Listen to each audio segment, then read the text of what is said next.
Hey guys, and welcome to a brand new video here on FPL Now. Today we're going to be going over some new transfer targets for the next few game weeks. It is a bit of a weird one. We have a lot of people playing their free hit this week. We've got people playing their wildcard next week. I'm going to try and cover all bases, but it is quite a tough one. It's very team dependent at the moment. But either way, if you're excited for the video, make sure to drop a like down below. Let's try and hit 65 likes. Leave a comment. What are you doing with your team this week? What transfers are you making? Subscribe if you're brand new. Ring the notification bell. With all of that out of the way though, let's get into the video, and I really hope that you enjoy. So, starting things off, these are some of the players that I think you should be keeping an eye on over the next few game weeks. Now, I just want to make this so clear, this is not a draft. Every time I make one of these kind of videos, people always think that this is just a draft, and sometimes they're like, oh, how have you got, 4 Liverpool players, and it's just, this is not a draft. I just wanted to make that evidently clear. This is just a bunch of individual players that you should think about maybe bringing in. Again, very team dependent on whether you're free hitting, wildcarding, all that stuff. So obviously this week, if you're free hitting, I'm not really going to talk about that in today's video because I just made a free hit draft earlier on in the week.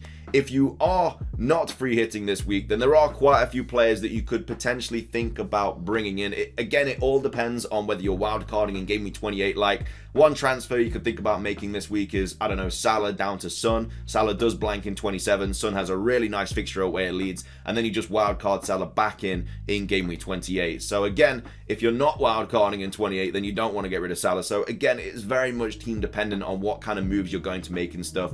But these are some of the players that you should just think about bringing in over the next few game weeks. As you can see, there's quite a few Chelsea and Arsenal players in here. Again, don't bring them in game week 27 because they blank. They are just for like game week 28, 29. Now, in goal, we have Sarr and Ramsdale. Now, Sarr has a really nice fixture run. Again, he does play in 27, but again, if you did wildcard in 26 and you brought in Wolves players, you're probably free hitting this week anyway. But after that, in game week 28, he has a double at Crystal Palace and Watford. So very high potential for clean sheets there. Then has Everton, then Leeds, then Villa. So really nice fixtures for Wolves. Again, I've gone with Sarr. There's also Semedo, but there's like any really Wolves defender you could bring in. The likes of Kilman, there's likes of Cody. Saiss is a really good option. Nori is much more attacking and on a lot more set pieces, but he's a little bit of a rotation risk, especially with Johnny and Marcel coming back. So I think the more nailed Wolves defenders would be the likes of Cody, Kilman, Saiss, and probably Semedo as well. Also Ramsdale as well. Now, he does blank in 27, but has a really nice fixture in 28, Watford, and then does double in 29. Also potentially doubles in 28 as well. There's been rumours that Chelsea Arsenal might be moved to game week 28, and if that is the case, then of course Chelsea players will have Burnley and Arsenal, whereas Arsenal will have Watford and Chelsea. So that's kind of like the dream, especially if you wildcarded in 26 and brought in 3 Arsenal players, because you just have game week 28 double, game week 29 double. But of course, Chelsea players are very attractive as well, because they potentially double in 28 and then just have a really nice fixture run. So I'll put Rudiger in there. James is still out injured. I think he's back at the start of March. And also Ziyech, however you want to say his name. He is also in this transfer kind of target video too. Now, he is injured. I mean, he picked up a knock, I think, in the Champions League last night. And of course does blank in 27, so you wouldn't really want to be bringing him in anytime soon anyway. He should be fine for game week 28 because, like I say, it's a knock, but again, he has quite a while to recover from that. And then game week 28 potentially doubles, and then just look at that fixture, and like, you're gonna want not potentially triple Chelsea, but you probably want a couple of Chelsea players there. And he's just kind of made his way into the team there. We've all seen how bad Lukaku's been recently. He's getting a lot more minutes in the team, and he's just playing really well. I think they've changed the formation since James has been out, and Ziyech is really gonna just benefiting from that formation change. So yeah, Chelsea players, again, you could also bring in the likes of Thiago Silva, maybe Mason Mount. Havertz is another option. I just feel like Ziyech is just a lot more attacking recently. He's just come into some really good form. So yeah, Ziyech and Rudiger were the Chelsea players I'd think about bringing in game week 28 onwards. Already spoken about Wolves defense. Already spoken about Arsenal defense. Newcastle, I can't believe I'm saying this. Newcastle players are also kind of grabbing people's attentions. They had a very busy transfer window in January, and have got really nice fixtures coming up as well. And they also double in 28 and 29. So if you aren't free hitting or wildcarding this week, potentially a Newcastle player. I mean, they do play Brentford away in 27, and then 28 they have Brighton and Southampton, then 29 they have Chelsea and Everton. So if you did think about bringing in a Newcastle player, Target is a really nice option. Willock has also come into a bit of form recently. The likes of, Wilson being out, St. Maximin potentially being out, Willock, I feel like will just kind of the responsibility of scoring will kind of drop onto his shoulders. And again, he is in a bit of form lately. If St. Maximin was free, if he wasn't injured, because he is, I don't know how bad his injury is going to be. We've got to wait for press conferences. He would obviously be in another player that you could obviously think about bringing in. But yeah, Newcastle, just because of the doubles coming up, and they've kind of changed their season around a little bit. I think they're on like 3 wins in a row or something like that, 3-4 wins, whatever it is. So yeah, they're definitely escaping that relegation battle. So yeah, Newcastle players. I mean, again, probably not bringing them in this week, but you just wait and see kind of what happens there. Southampton, another team that are really, really favourable at the moment.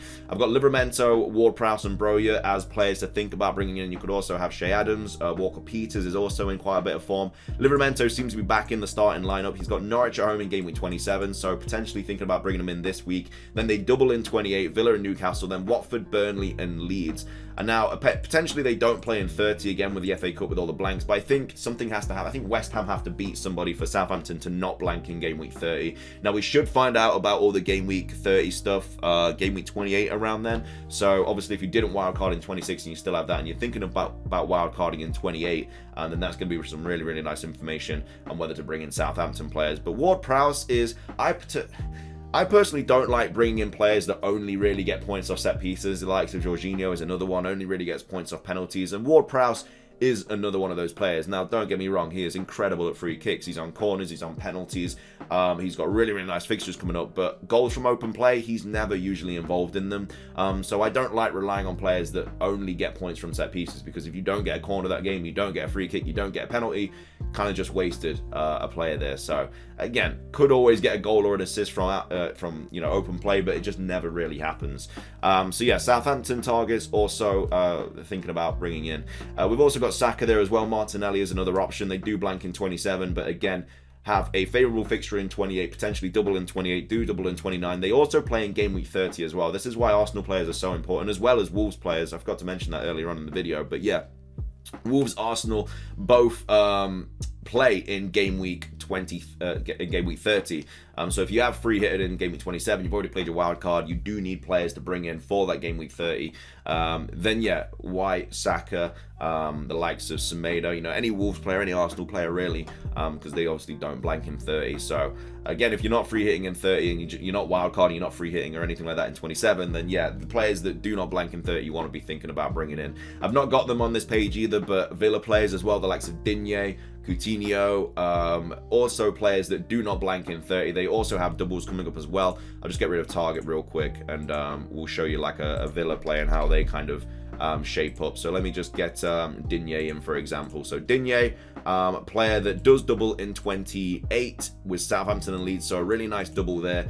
Also do not blank in 30. They do play Arsenal at home. So I mean, the amount of fixtures are not a lot in game week 30 at all. So yeah, you're gonna have the likes of Arsenal playing Aston Villa. Leeds are another team that don't blank in game week 30.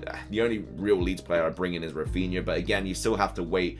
I've not put Rafinha on this list because his minutes are being managed at the moment. He started against I can't remember, it was Everton or something, I can't remember, and came off after 45. He didn't start against United, came on after 45. So again, Rafinha is very much the eye test at the moment, seeing what happens there, because he does double and then also has not got a blank in game week 30. So Rafinha could be an option as long as he is getting his full 90 back. And I mean, they are in a relegation battle, they're going to want to play their best player. Up top, Kane, Broja and Weghorst. So Kane, again, already spoken about Spurs in the fact that they've just, no, I haven't spoken about Spurs, I don't think, but either way, really, really nice fixtures coming up. Leeds, Everton, they do double in 29. So yeah, the likes of Son and Kane found a bit of form again, especially Kane. I mean, he obviously, we all saw his masterclass against City, playing out of his skin.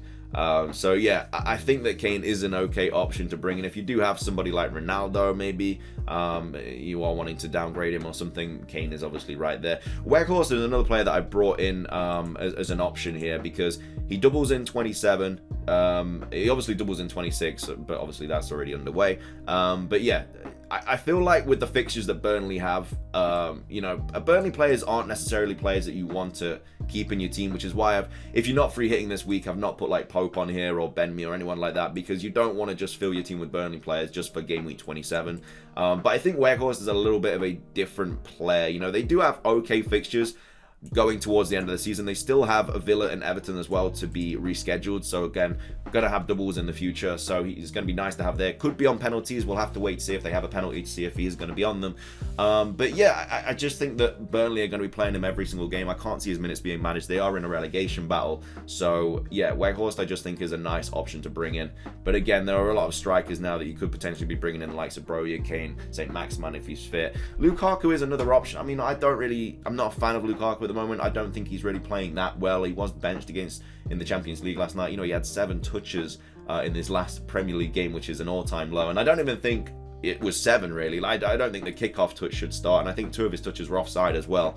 So I think they actually gave him the benefit of the doubt on a couple of those. But yeah, at the moment I just don't think he's the best option to bring in. But anyway, they are some transfer targets for game week 27, 28, 29, 30. I hope you enjoyed. Again, it's a bit of a weird one at the moment, and I know people are still going to be saying this draft is terrible, but it's not a draft at all. It's just a bunch of different players to think about bringing in. But either way, I like doing the video like this just because we can get more players on the screen and stuff and talk about them and everything. But either way, that's everything from me. Hope you have a fantastic rest of your day. Make sure to comment, leave a like, subscribe, all that stuff. Have a good one. Until next time, peace.